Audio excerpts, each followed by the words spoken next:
Hi friends, नमस्ते। Pregnancy में अगर ऑपरेशन की बात आए तो सबसे बड़ा डर होता है एनेस्थीसिया से बेबी को कहीं कोई नुकसान तो नहीं होगा। आज मैं आपको इसका बहुत ही क्लियर, साइंटिफिक और ऑनेस्ट आंसर दूंगा, और वो भी बहुत सिंपल लैंग्वेज में। एक बात समझना बहुत इंपॉर्टेंट है कि प्रेगनेंसी में एनेस्थीसिया देना नॉर्मल पेशेंट जैसा नहीं होता, क्योंकि यहाँ दो जिंदगियाँ होती हैं, एक मदर और एक उसके पेट में पल रहा बच्चा। और प्रेगनेंसी के दौरान बॉडी में बहुत सारे इंपॉर्टेंट चेंजेस होते हैं।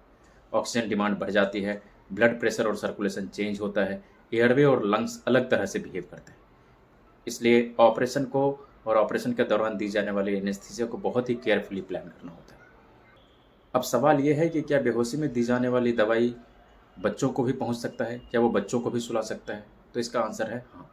कुछ एनेस्थीसिया ड्रग प्लेसेंटा क्रॉस करती है, लेकिन इसका मतलब ये नहीं कि वो बेबी को नुकसान पहुंचाएगी, क्योंकि यहाँ पे बेहोशी वाले डॉक्टर तीन चीज़ों का बहुत ही ध्यान रखते हैं। एक, दवाई का डोज। दूसरा, बच्चों को उसका कितना एक्सपोजर मिलेगा।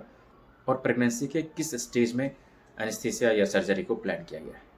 बेहोशी में यूज़ की जाने वाली कुछ कॉमन दवाइयाँ जैसे प्रोपोफॉल, इन्हेलेशनल एजेंट्स और ओपियोइड बेबी तक पहुँच सकते हैं।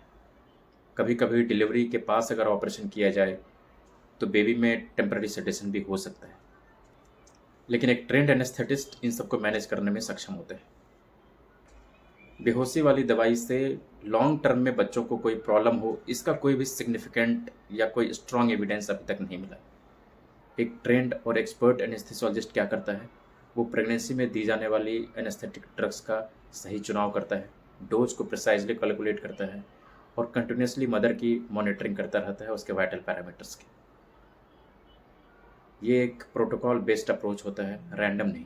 और एक एनेस्थेसियोलॉजिस्ट या बेहोशी के जो डॉक्टर होते हैं वो इन मामलों में काफ़ी ट्रेंड होते हैं।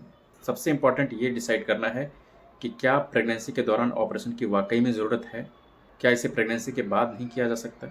लेकिन अगर डॉक्टरों ने डिसाइड किया है कि हाँ, सर्जरी बहुत इंपॉर्टेंट है, इसे प्रेगनेंसी के दौरान ही करना ज़रूरी है, इसे टाला नहीं जा सकता है, इसे टालने पर मदर को या उसके अंदर डेवलप हो रहे बच्चों को ज़्यादा नुकसान हो सकता है, तो ऐसे कंडीशन में ऑपरेशन के दौरान जनरल एनेस्थीसिया का भी यूज किया जा सकता है।